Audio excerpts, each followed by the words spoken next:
Hello and welcome to the Mandatory Topic X podcast. I'm Tim Trin, and sitting beside me is the illustrious Kendall Davis. And today we're going to be covering Vampire Hunter D, Bloodlust, the movie, and a little OVA called Pale Cocoon. Be sure to visit our website at mandatorytopic.com. Email us at mandatorytopic@gmail.com if there's something you want to hear us talk about. If you want to make this show a little bit better, a little bit more special, that's a great way to do it. And you know what else would be super helpful? Leaving us a review on iTunes. That would make you just a swell person. Well, I mean, it would make you a swell person if you leave us a good review. Even a bad review. We like honesty here at Mandatory Topic X. I mean, we do like honesty, but at the same time, just give us 5 stars and then tell us how horrible we are. If you're going to leave a bad review, then yeah, the 5 stars, that's a good compromise, I guess. That works. There you go. So, before we get into our discussions or reviews, is there any media you've been consuming lately you want to talk about? Well, actually, now that I think about it, okay, this is kind of like a plug, I guess. It's not really a plug. I've been watching, I'm addicted to angry video game nerd videos now. I remember you've sent me some links to his stuff. I'm not even sure if I've even watched any of it. He certainly didn't make an impression on me if I did. I don't know what it is. I think it's because, he's not like those other because a lot of people these days, there are many different gaming channels on YouTube, and they're not really interesting. I don't know why people do them. I guess it's because it's really easy to do it. Kind of like podcasting. Yeah, exactly. Except, well, I mean, we at least try to have some sort of substance, I guess. Maybe. You decide. Leave us a review. Anyways, he's, I think, a lot better because, he'll go into sort of background of games. He's not just playing the games. He's sort of like giving a review, a humorous review. And then, on top of that, since a lot of the stuff that he covers is really retro, but he's covering it in a genuine way. Like, he's 30, 35. These were the kinds of things he was into when he was a kid. And he's really into it. And you can kind of tell he does a really good job. So, I just think, go watch his videos. But this matches up with our current topic because that's what I've been consuming a lot of recently. I've just been watching a lot of his videos because I like them. Additionally, I've been listening to a lot of the Partially Examined Life podcast, which is really good, I think, for thoughtful discussion. Three thumbs up. That podcast is pretty excellent. You listen to those guys and you're like, man, these guys are so smart. I'm so jealous. I want to get on their level one day. They're not, they're just all casually laid back, oh, what about the teleological so-and-so, whatever. And I'm like, oh my god. I mean, I don't know. Maybe, all PhD philosophy students are like that? I don't know. I mean, I'm sure they'd have to be. I don't think they're, especially bright amongst, philosophy students. And again, this is a topic that we're both not very well educated in. I've had, 2 philosophy classes. I don't know. Have you had, any? I haven't taken any philosophy classes. Oh. Yeah, so it'd be someone with, a master's degree in physics, talking physics, that, introductory quantum mechanics isn't really that hard if you've gone through an undergraduate physics course, but it'd sound like gibberish to an English major, Yeah, well, I mean, it's still refreshing though. They talk about a lot of stuff in ways that you don't get from a lot of media. And I think that, we need that. At least there is an audience for it, and I'm definitely among them. Yeah, I don't know about the video game nerd stuff, but I'm backing you up on the Partially Examined Life. Definitely quality content. So, by recently, I guess I mean a month ago, the 2014 summer anime season started. And so I always try and watch, at least for a little while, maybe 1 or 2 shows from each anime season, and I almost invariably end up dropping them because even though we talk about anime a lot on this podcast, the vast majority of anime, just like any medium, really, really sucks. So, I know you've seen the first episode of Sailor Moon. I saw the first episode of the new Shinichiro Watanabe show. I guess maybe we can get into those. So, Shinichiro Watanabe, as we discussed, I think, very briefly on the last episode, was the guy behind Cowboy Bebop, Samurai Champloo. Oh, that's right. So, yeah, the joke for a long time was that he did one show every decade. He did Cowboy Bebop in the 90s. He did Champloo in the aughts, I guess is what people are calling them.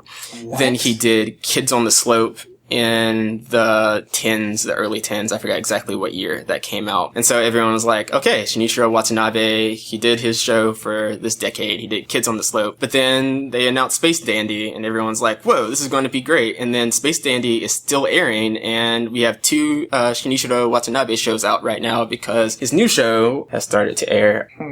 Although, as a side note, if you haven't seen Samurai Champloo, go watch it right away. I'm sure everyone has seen Samurai Champloo. Well, like, obviously not everyone, but... I don't know, a lot of people that I've seen who say they're into anime haven't seen it. I'm like, come on. That's weird. That show is pretty good. The greatest... well, it's not the greatest, but it's great. It's really good. So his new thing apparently is called Terror and Resonance. I think as of right now, there are 2 episodes out. This is part of the Noi Tamina block of animation. So that's like kind of a premier like anime block in Japan, whereas most anime is made for hyper nerds or little kids. Like even anime you may think is like mainstream anime, it's almost assuredly for like nerds who don't leave their house. Or at least that's like the general perception in Japan. Noi Tamina is like aiming for a broader audience. It's aiming for average adult. Some things that have been on Noi Tamina: Samurai Flamenco from last season. There was Nodame Cantable. Sorry, I don't know how to pronounce that word. That show was really good. I thoroughly enjoyed that. And I don't really like romances, so that's a ringing endorsement for me. I can't really think of what else was in that block of animation, but generally it's pretty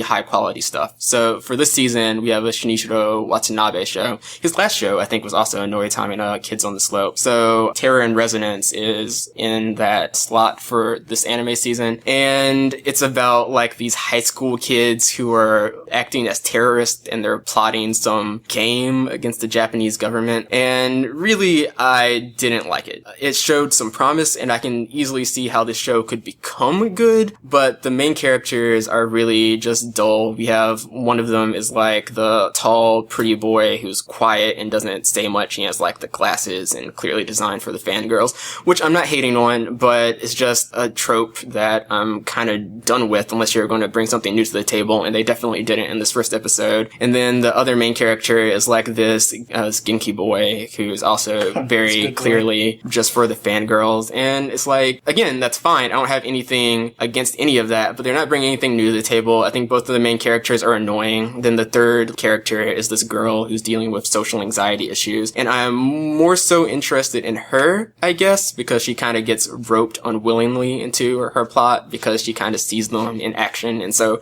her options are to be killed or join them, and so of course she decides to join them. But she's still kind of boring and kind of a, maybe this is an unfair comparison, but kind of a Shinji from Neon Genesis Evangelion kind of way, where she's just kind of depressed and seems kind of moody, and fine, maybe that's how someone with social anxiety and depression and a bad family situation would act. That doesn't make it entertaining television, is all I'm saying.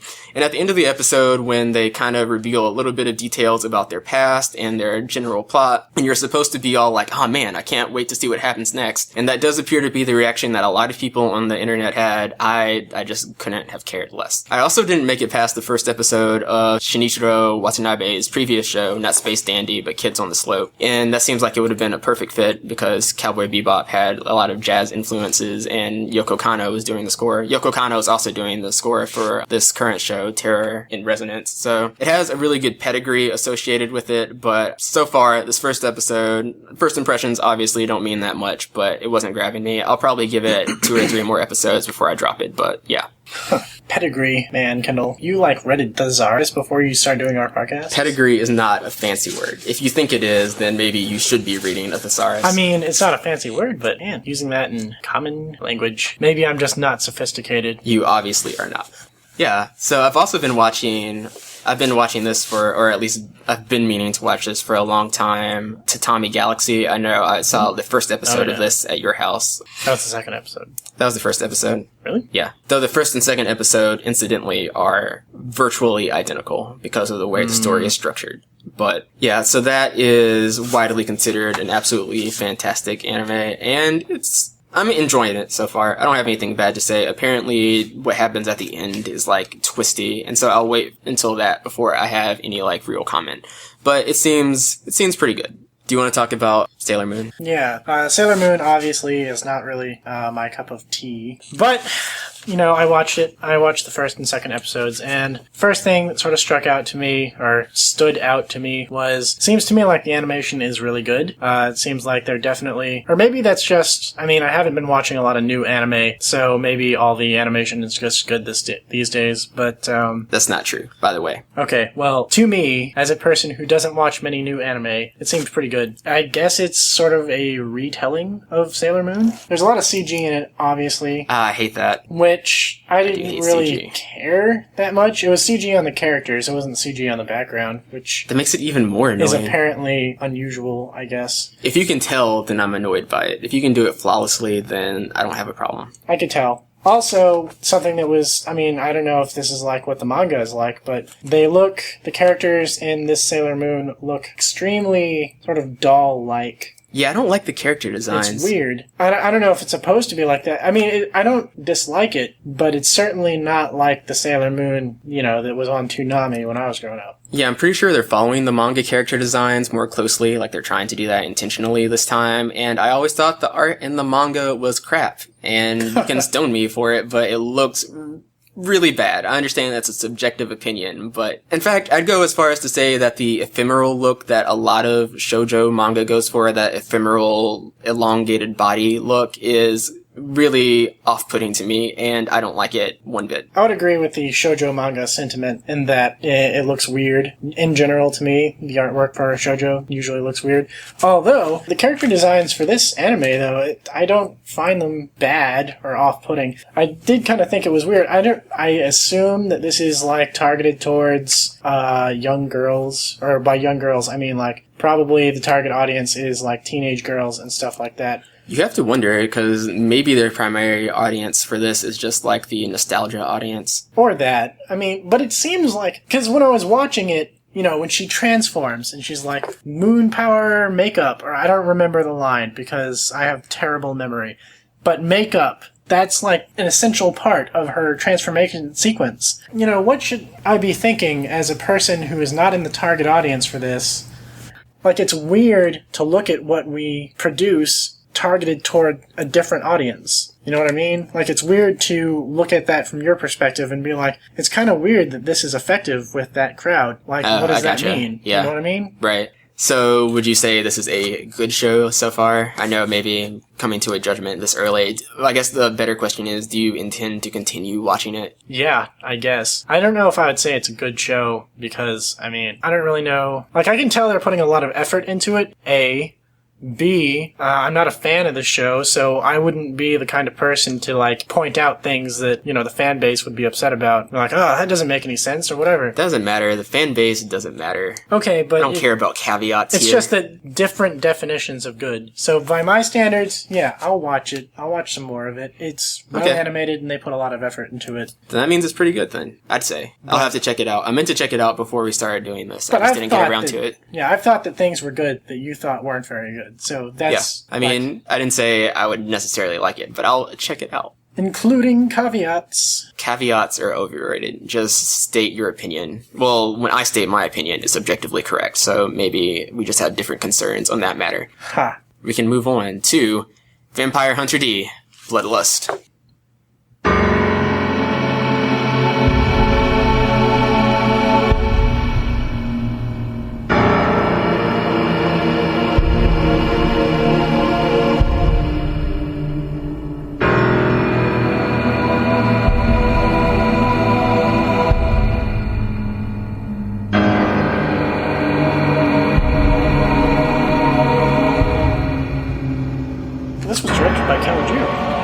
Yeah, so Vampire Hunter D, Bloodlust was directed by Kawajiri, the man who also directed Demon City Shinjuku, which was the movie we talked about in the last episode.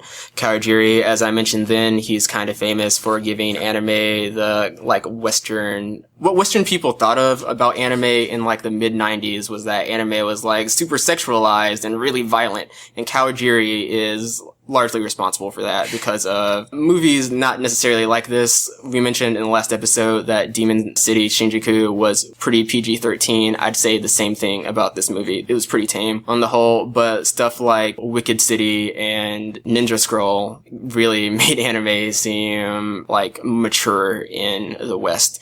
And then stuff like Pokemon would shortly come around and pop that bubble. But well, just mature and targeting, I guess, people who enjoy violence and nudity. This was a mature film, I'd say. Not really. If, you're using the standard Western sensibilities, there really wasn't that much nudity.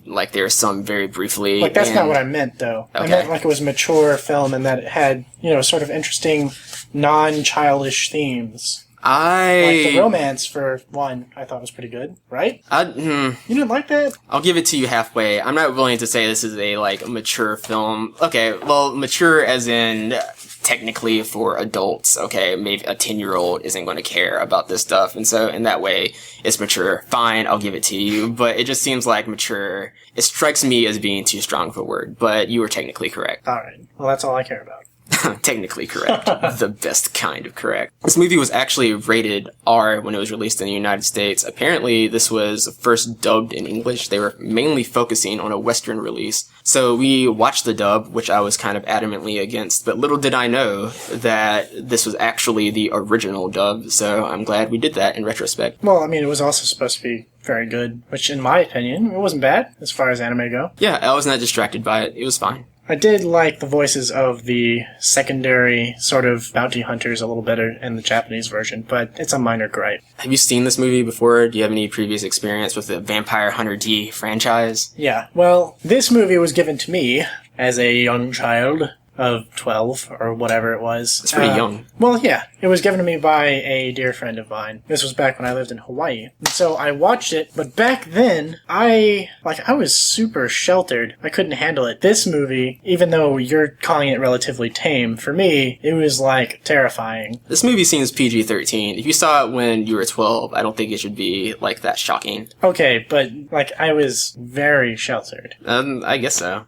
I don't know. So anyways, but I did watch it when I got it back in the day, and I do not have good memories of watching it. And by good memories, I don't mean that I disliked it, I just mean I can't remember it that well. But I remembered that it was kind of cool, and so seeing it again recently, seeing the box and the cover and everything, I was like, we should definitely cover this. Because it does really look cool, doesn't it? Yeah, so the artwork was kind of like in Demon City Shinjuku. It was, I used the word alluring last time, and in retrospect, I kind of regret that. Captivating is maybe a better word, even though that seems just a little bit too strong to me. But if you've seen like the illustrations for like the light novels, the original Vampire Hunter D light novels, then it looks pretty much just like that. Kawajiri didn't really change the character designs from that too much, and there's just a lot of detail, and like I've mentioned before, cell shaded animation looks so much better than the digital stuff we have today, not to go all hipster, blah blah blah. Yeah, and the quality of animation was pretty high for the most part. There's still a lot of scenes in which like everyone is being completely still, and the only person moving is the guy talking, and it's only his mouth, but that's just par for the course in anime. I guess you can't really get away from that unless you're looking for Ghibli. I guess Ghibli is really the only studio that can consistently remove that from their anime. But yeah, I don't really have any problems with this movie from the production side of things. Yeah, I mean, the art style, the same guy who did... It's the same author from Demon City Shinjuku, right? Yeah, so Kawajiri apparently just really likes making this guy stuff because it is the same author that did Demon City Shinjuku, right? Except in here, it's more distinctive, though, than it was in Demon City Shinjuku, I think. Or at least maybe that was just the style of the series. I don't know. But at any rate, the artwork for me really sets it apart. The animation's really good. I would agree with that. So I guess we should get into the sort of meat of the matter. Alright, so what basically happens is there is this vampire. I forget his name. Baron Meyer Link. Meyer? Oh, Yeah, Baron Meyer Link. He falls in love with this girl. Apparently, she's in love with him as well. And he steals her away from her house, just takes off with her. They're apparently a pretty rich family. So they hire Dee and another group of vampire bounty hunters to go after her and try to get her back. Not together, by the way. Dee and the vampire hunter bounty group, they're hired separately. Yes, they're competitors. Right. And that's actually sort of lends the story more characters. I don't know if that was original, but it was good. I liked those guys. Right. But Dee is half human, half vampire, and so that's why he's like strong enough to take on these vampires by himself, and yada yada yada. Meyer. Anyway, he was pretty sinister. He was cool. He wasn't sinister at all. He was actually a good guy. Well, he looked sinister is what I meant. Yeah, he did. Yeah, that's what I meant. He was actually... Well, I mean, he's not a good guy. He murders people all the time. Does he murder people all the time? Isn't that what they were going on about? How... Well, like... The woman from the other bounty hunter troop was going on about how he's a monster, he's killed villages of people and stuff like that. I remember someone saying that he tried his best not to hurt humans. Well, there's that sort of inner monologue later on where he's like, you don't know what it's like to be a vampire. And to have to always, like, control yourself and how terrible it is, how terrible of a temptation it is. Right. So, I guess... Sure, I'll give him a pass. Well, not a pass for, like, crimes, but I'll just say that as a character, he was trying to definitely be moral. And the interesting thing I thought with this movie is you do go through these communities and you kind of see a little bit of the backstory in which these vampires are, like, mercilessly persecuted. Maybe with good reason, sure. But it's kind of interesting because... Then you get the other side, and the vampire is talking about how he doesn't, want to be this way. He actually falls in love with a human girl, which is sort of the main premise of the story, and he goes on at length about how she was asking him why he would not turn her into a vampire also because they are in love with each other and they were going to escape humans. They were going to go into space, but that's the end of the story. And he goes on about how he doesn't want that kind of life for her because it's horrible to have these temptations and to have to always, like, control yourself. In retrospect, if they were trying to go into space, I don't think the temptation would have really mattered at that point. Well, I don't know. His reasoning for not wanting her to be a vampire seemed really flimsy to me, especially since, like, the stereotypical, I love you so much, I want to be with you forever. Well, here's your chance. You actually can be with her forever if you turn her into a vampire. But he didn't want to. I don't know. I saw it as... Here's a guy who is obviously clearly, like, struggling with trying to be, I don't know if I'd say moral, but at least human or more acceptable within those sort of parameters. And so you don't know what he's going through. It seems like he really hates having to live that way, though. Like in several scenes, you see him, he's admiring the girl who's with him, and he's just, like, extremely tempted to drink her blood. And he falls back. Yeah. And he's just struggling with it. It's pretty obvious. And then there's that scene where she was being taken away from him, and it's like in the middle of the day, so he gets out of his carriage, and he's like burning, and it looks extremely painful. He's literally on fire, and his skin is like falling off because of the sunlight, and he's a vampire, but he's desperately trying to save his love. And I was like... See, at that point, I didn't realize that he was a good guy. I didn't think he was a good guy until the third act in which the real villain of the movie was introduced. The guy we've been talking about, you're under the impression that he's the villain of the movie for the first 2 acts. And so no matter what he did or no matter what he said, I'm like, well, no one else is going to be the villain. He's clearly evil. He's just hiding it at this point. And so I was not on his side. But then when the real villain's introduced, I'm like, oh, okay, at this point, I now like you, and I wish I hadn't been rooting against you this entire time. I was on his side. For that bridge scene when you were freaking out about how the bounty hunters should just kill him while he's burning. Yeah, they should have. That was stupid. I mean, yeah, okay. They did shoot at him. They could have easily just done a whole lot more, I guess. But it's not... They didn't have any reasonable reason to be like, oh, he's gonna come and kill us. When Meyer gets out of his carriage and he's, like, burning to death to try and save his love, the vampire hunters who have, like... They've lost, like, 2 people at this point, or at least 1 person trying to get him, and they're really upset. And so they're, like, just kind of slowly torturing him and not taking, like, the danger seriously. And I was just screaming at the screen, like, no, just end it. Why are you doing this? It was so frustrating. I hate when someone has the opportunity to get what they've been waiting for an entire movie, and then for dramatic tension, it's, like, slowed down. Well, no, because for them, they didn't have to kill him. He was dying right there. It's not like they had to kill him right away. It's not like he was an imminent threat, and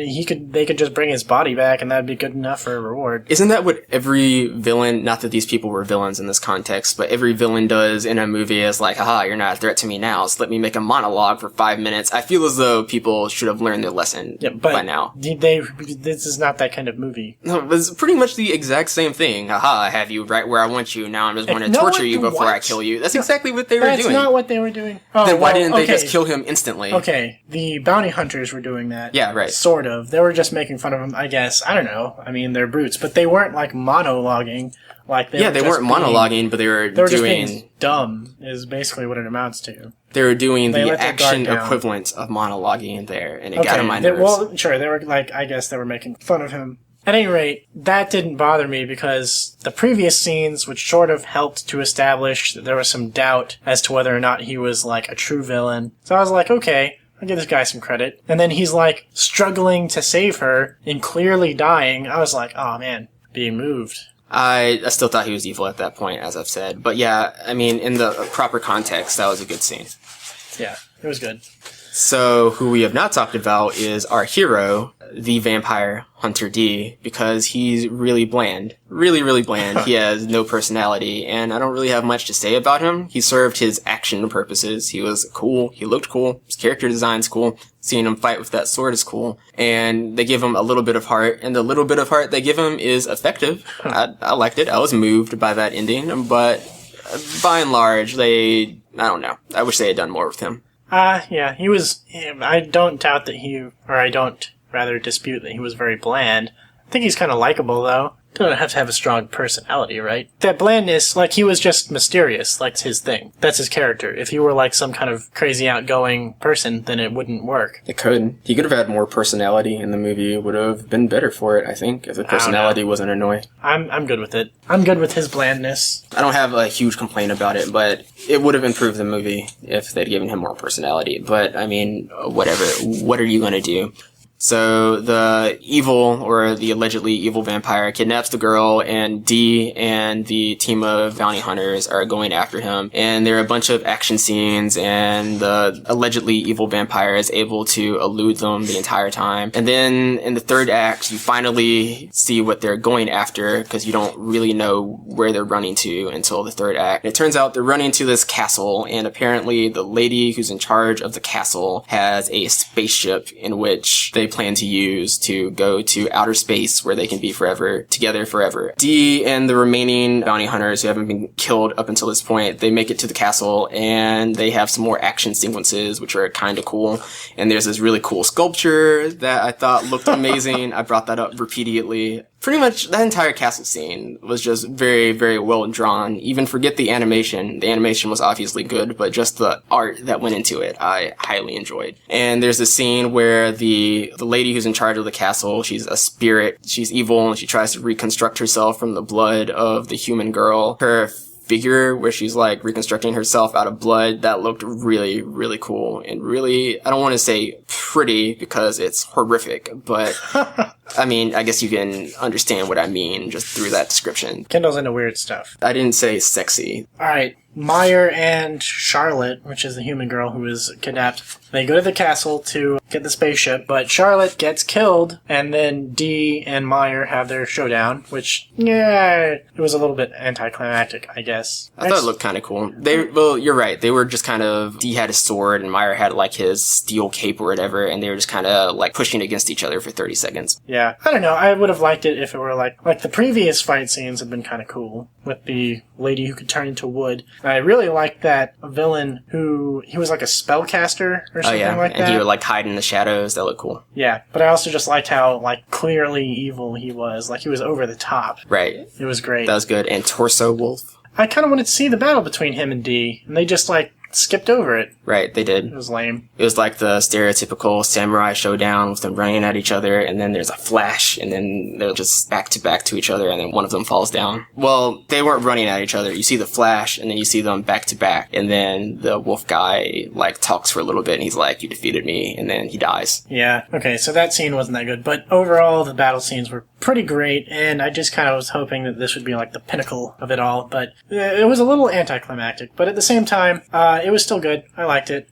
Now, to give context to the ending, should we give away the ending? I mean, we do spoilers all the time, but I don't really think it's worth describing. Just, the ending is really sweet. It's good. Yeah, I thought it was solid. Alright, overall, Right. Kendall, what did you think of the movie? So I thought this was a lot better. Not a lot better, that's a pretty strong exaggeration. But I thought this was better than Demon City Shinjuku. It was more entertaining, the art style, even though Demon City Shinjuku had like this kind of weird art style, this was a little bit more captivating. The animation quality for both of them probably roughly the same. I don't know why I like this better, but it definitely kept my attention better, and there were a lot of points in which I was sincerely curious what was going to happen next. I will say that the beginning, probably like the opening 20 minutes, putting aside the opening minute or opening 2 minutes, which were good, the next 20 minutes after that were kind of boring to me, but eventually it finds its pace, and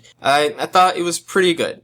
It's no writing bean, but as far as anime movies go, this was a solid entry. I would agree. It's very good. I think, well, okay, very being strong. Well, no, I'll hold on to that. Yeah, I think it was significantly better than Demon City Shinjuku. Aside from the art style, the animation, maybe it's just because I'm biased, but it did seem... I think captivating is a good way of putting it. It was definitely different, definitely out of the norm of typical anime movies and typical anime styles. In addition, I really like the pacing of the story. I kind of figured that Kendall would probably say that's boring, because he gets bored easily. It was kind of slow. It was not the fastest thing, and there were some times in which I was close to not paying attention, but it was right on the edge, but it was on the right side of the edge. I was able to hold on. Yeah, I thought the pacing was really good. Obviously, my tastes differ a little bit, but I liked having these sort of quiet scenes and, just sort of scenic scenes where you're looking at these two characters talking and there's like a big old scene in the background and there's just dialogue. And a lot of people might get bored by that, but I thought that it was good and it really sort of fleshed it out. And they do go over everything. It's like the entire movie is telling the story over a course of like 3 days, and you see the progression really well. And they just sort of take it from one step to the next, which I thought was good because sometimes, there's things missing in other movies and you kind of wonder, oh, well, that was abrupt. I don't know if that makes any sense to you. Aside from that, I also was thinking that I think they fit a lot into the movie without overdoing it. Like, you have D, and you have his whole thing, and then you have these other bounty hunters, and they get covered quite a bit, and then you have the lover and Meyer, and then you have, on top of that, this big bad Carmilla, like the super vampire. And then on top of that, you have a bunch of different scenes, and I thought that it seemed like a lot, but it all fit together pretty well, and I just thought that they went for a lot, and they pulled it off. I agree with that, mostly. I don't think I liked it quite as much as you did, but I did enjoy it. I think I'll mention that this was the second Vampire Hunter D movie done by Kawajiri. I think the previous one was done in like 1995. The original 1985 Vampire Hunter D wasn't directed by Kawajiri. Was it not?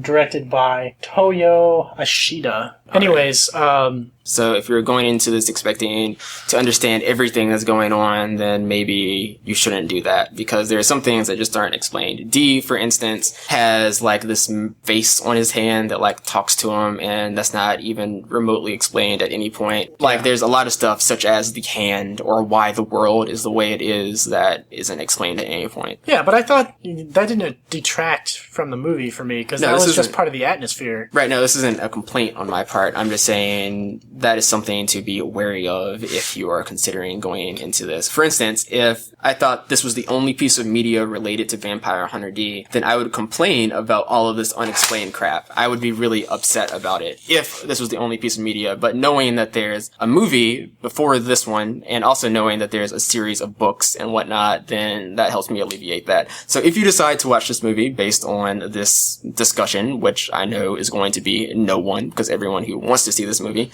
already has, then just go into it knowing that. Okay. Alright, well, if you are at all interested in these types of movies, it's very gothic, and it's very, like, the whole thing is quite dark, and it looks great. And if you're interested in vampires done right, then you should definitely watch this movie. I think the creator of Vampire Hunter D actually mentions how he wanted to make a sequel because the original seemed kind of cheap to him or something like that. Interesting. And you can obviously, you can clearly tell, like if you've seen clips of the original, it's not the same thing. The original looks, it looks kind of weird, I guess, in comparison to mainstream anime, but it's not nearly as distinctive as this movie, I guess you could say. It's not nearly as polished as this movie is either. Well, that's all I have to say about that. So I guess we can move on to Pale Cocoon.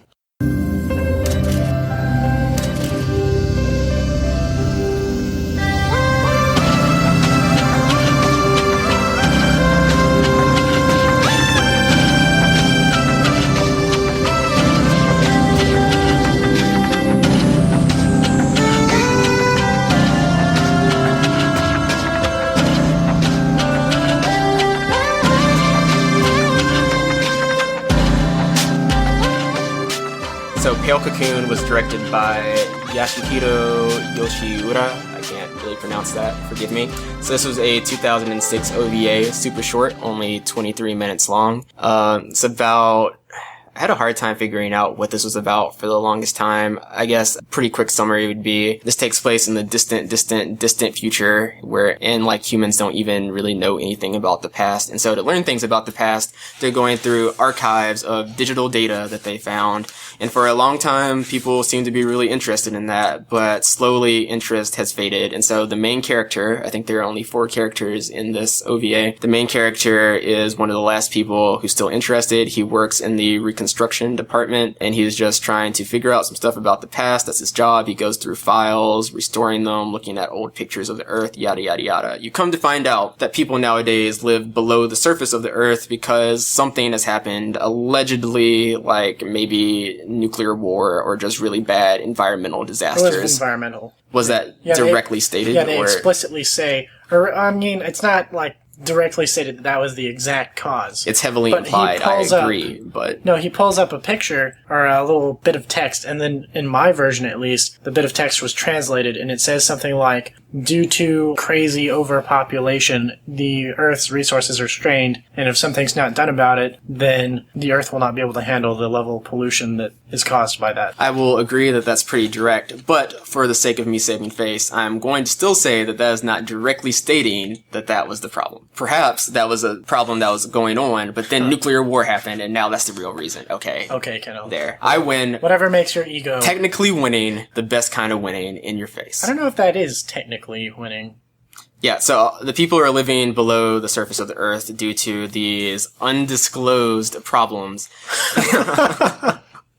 And so... They're actually going on about how these environmental systems are constructed so that people can live under the surface of the planet because the environment on the surface is become like hostile and stuff like that. Well, at this point in the anime, it's still kind of unclear as to what everything is. It's still kind of a mystery. What basically happens is this guy keeps digging through files and he's like trying to restore this video, which I actually couldn't figure out the significance of. But eventually he restores it and it's like a music video of this girl singing about the earth or something like that. It's weird. Yeah, it doesn't really have any significance. It was pretty irrelevant, even though it's literally an entire music video just inserted randomly into the middle of this, and they act as if it has story significance, but it really doesn't. Yeah, like, well, I don't know if it does or not. It doesn't. But I can't It does tell. not. Anyways, while the music video is playing, you see our main character, like, exploring these techno ruins or whatever. They, like, live in this weird underground... Well, it's not necessarily underground yet. You don't know. It's like a dark place. It's kind of a weird place. It's not like something... It's like a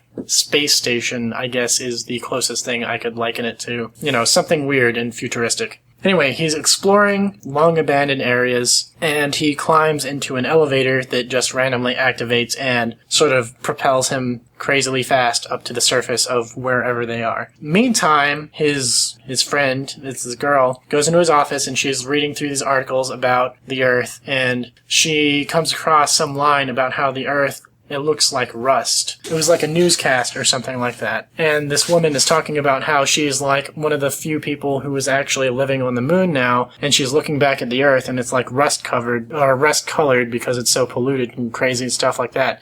And she just sort of has like this call to solidarity, oh, pray with me, all you people of Earth and stuff, so that hopefully things will get better. That's when you get the cue that, oh, Earth is like well, I mean, I guess you get cues before, but that pretty much solidifies it that Earth is sort of like destroyed. While she's watching that, the main character guy is simultaneously rocketing up to the surface, and then he emerges, the elevator actually breaks free from whatever ground structure it's attached to, and it flies up above the clouds, and then you realize that, you know, he gets up there and he's looking out at the sky, but it's not the sky of Earth. You realize that there's like this large glass structure that's holding atmosphere in, and he's really a person in a colony on the moon. The pale cocoon. Yeah. Now what's interesting though is as she's sort of going over this video about how the Earth, like this woman looking back at the Earth and commenting about how polluted and dark it is, he's up there looking back at the Earth and he can see it's changed. Now it's blue again. So it made me kind of wonder, like, how many years has passed? That sort of, I guess, lends more intrigue into the whole them decoding records, because I guess humans have lived on in this little moon base for so long, it must have been probably hundreds of years or something like that. At least hundreds, if not thousands. Yeah. Mandatory The Future is Crap podcast. Well, I don't know if that really sums it up, but... That's both of them. In Vampire Hunter D, the future is unbelievably shitty. In this movie, the future is unbelievably shitty. Found the connection. I don't know. It's spaceships. Spaceships. Yeah. They have spaceship. They have like one spaceship. Okay, but spaceships were very common in Vampire Hunter D, or at least at a time they were. Yeah, the future got good at one point, and then it becomes... But it wasn't necessarily dystopian. You It's just see a that post-apocalyptic world, pretty clearly. Was it? Yes. Did they say? That's obviously a post-apocalyptic, I can't say that word, setting. Post-apocalyptic? Nope, not gonna try. But it's obviously that kind of setting. It didn't seem like that to me. It's whatever. Nah. This conversation. Nah, there were plenty of communities. It was not desolated. It obviously was. There were deserts. That doesn't mean it's desolated. There were also forests and running water, and the sky was blue. It wasn't like a destroyed Earth. Society had largely broken down. Well, maybe society just migrated to the stars. I guess that's Clearly, possible. they had the technology. And that still means that Earth is post-apocalyptic, whatever. Well, I mean, if people migrate to the stars, that wouldn't make Earth post-apocalyptic necessarily. Whatever. I'm not arguing this anymore, but I'm right. That's basically the summary of Pale Cocoon. I don't know. So I was watching this, and it had this kind of weird atmosphere. Everything's very muted. The entire thing, it's called Pale Cocoon. Everything's very, grayish, kind of pale, maybe even kind of shiny. There's a lot of CGI for a lot of the backgrounds and a lot of the machines, which, again, always gets on my nerves. I don't like that kind of stuff, especially since this was made in 2006. It didn't even look as good as it looks today, and it doesn't look good today. So there's that issue. And then, but the colors and the character designs, they're definitely nothing special, but they do put you in this type of mood, along with the music and the pacing, which I was finding enjoyable. If this movie, or if this OVA had been 3 hours long, and I knew it was 3 hours long, this would have bugged the heck out of me. There's no way I would have remained in this muted state with not very much going on for 3 hours. But knowing that this was only about 25 minutes long, I was really chill. And frankly, I found this pretty relaxing to watch, even if not all that much happened. I wouldn't say I found it relaxing, but I did like the end. And I thought the world was kind of intriguing. It was like, man, what is going on? What kind of future is this? Why are all these people like this? But I'm predisposed to liking mysterious sort of post-apocalyptic scenarios. Something that I thought was kind of weird was, how do they have the technology to decode all of these archives if they don't even know what's in the archives? It seems to me maybe that's just a gripe that's kind of unfounded, but it seemed to me if you didn't know your history, then how could you know how to operate computers such that you could decode files like this? Yeah, it's a pretty big... I don't know if plot hole is the right word. Well, no, plot hole is probably valid. How could they not know that they're on the moon?